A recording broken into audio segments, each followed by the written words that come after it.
Hello guys! Hello water sign, hello Pisces, Scorpio and Cancer. Welcome dito sa aking channel, Kapalaran 888. Alamin natin ang weekend. Weekend reading mo, meron ka nang lumabas dito. Unbelievable. Ano pa ba? Tingnan natin. Pisces, Scorpio and Cancer to guys Okay. Ang galing. Binalasa ko siya pero biglang lumabas. Okay. So, water sign, Pisces, Scorpio, and Cancer. Weekend to guys. So, nakikita natin dito yung Great Fortune. Malaking halagang pera to. Travel. And then, reunion. Family reunion. So, comment down below if makaresonate ka dito. Pwedeng Scorpio to. Scorpio. Mayroon dito na Scorpio to. And ito. Pwedeng ikaw, Scorpio, nakatira ka sa malayong lugar, malayo sa iyong family, and family room to so posibleng gusto mong mag-celebrate ng Christmas and New Year kasama ang pamilya mo. So, it's either parents, siblings, relatives.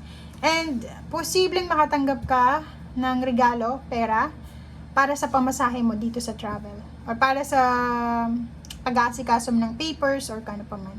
Paki-comment sa comment section if resonated ka dito. Yung iba naman sa inyo, it's either Pisces and Scorpio or Cancer. Posibleng kayo ay aalis. Pwedeng may iba na babalik sa ibang bansa or pwedeng maghahanap sila ng trabaho sa malayong lugar. So mataas yung sweldo, sigurado yan kasi ito infinite abundance and completion. So, kung naghahanap ka ng trabaho, posibleng nakatanggap ka na ng contract signing or pwedeng alam mo na kung saan ka pupunta. So, ready na. Pack na yung bag mo or ready ka na. And, isa sa posibleng ma-miss mo is yung family celebration. Siyempre, may mga occasion.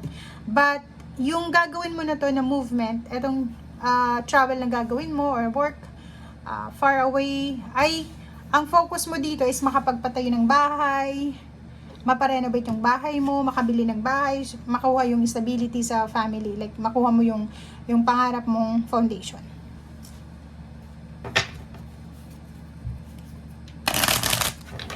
Okay, water sign.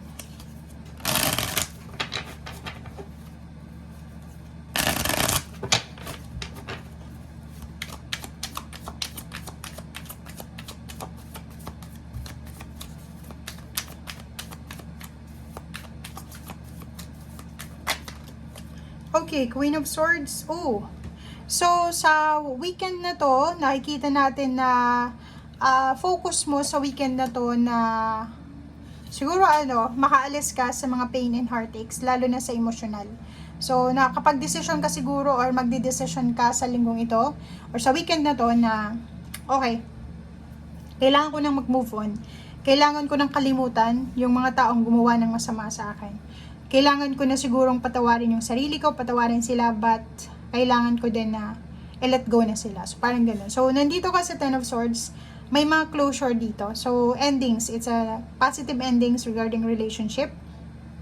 May mga misunderstanding, backstabbing, or kano pa man na naranasan mo for the previous 10 months. Ang posibleng matapos na.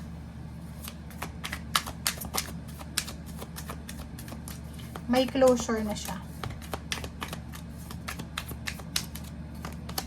Okay, and yun, so kung makikita mo dito, itong King of Cups, nakapag-decide ka or magde-decision ka sa weekend na to na mas i-prioritize mo na lang yung peace of mind mo. Mas i-prioritize mo yung balance, yung harmony sa buhay mo. Yung parang iniisip mo ngayon na ang dami-dami kong kailangan bigyan ng focus. So, much better na umiwas na lang ako sa mga tukso or sa mga heartaches.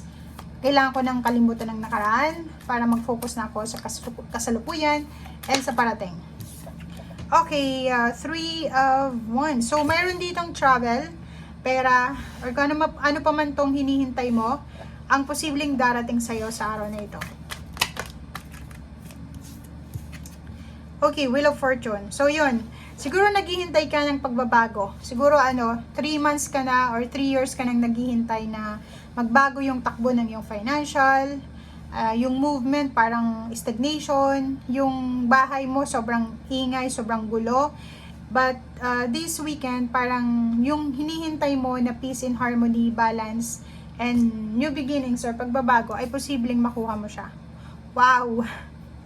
Ang galing. So, posibleng pera din to. Pwedeng may naghihintay sa inyo ng malaking halagang pera, or pwedeng may mga utang sa iyo, pwedeng magbayad sila na hindi mo inaasahan, or parang ano to biglang comment down below kasi may great fortune dito tapos mayroon pang 10. So, pwedeng may manalo dito sa mga pa-contest, sa lotto, or kung ano pa man. Or pwedeng makatanggap ka ng inheritance, may binibenta ka sigurong sasakyan, or biglang magiging mataas yung sahod mo, parang ganun. So, may mga bonuses, Queen of Cups and King of Cups.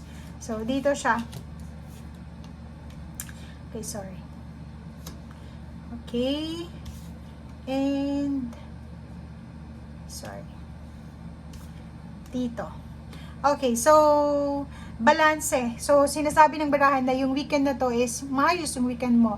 Wala kang masyadong concern, wala kang masyadong anong tag dito? Wala ka namang masyadong issue na pwedeng maging malungkot ka. Kasi financially, may posibleng magbago dito Mas, kung may pera ka na ngayon, mas lalo pang magiging marami yung pera mo for the next year.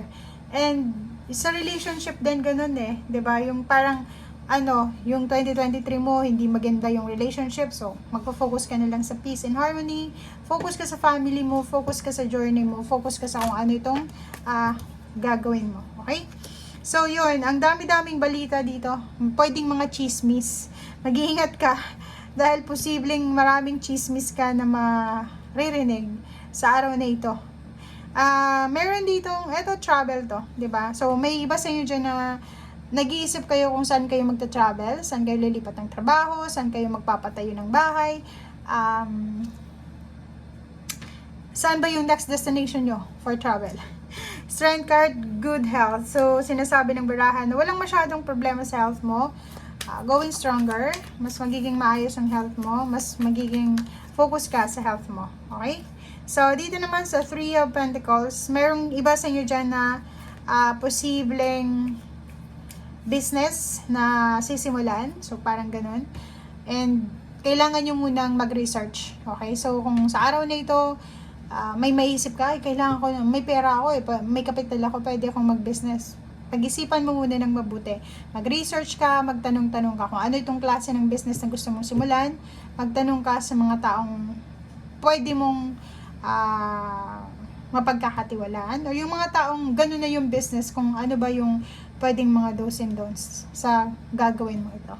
Ang last card natin is Emperor, empowerment. Syempre, sino ba naman, lahat ng baraha na to ay empowerment yung sinasabi So, makakaramdam ka ng sobrang encouragement, empowerment, feeling mo, walang problema sa'yo.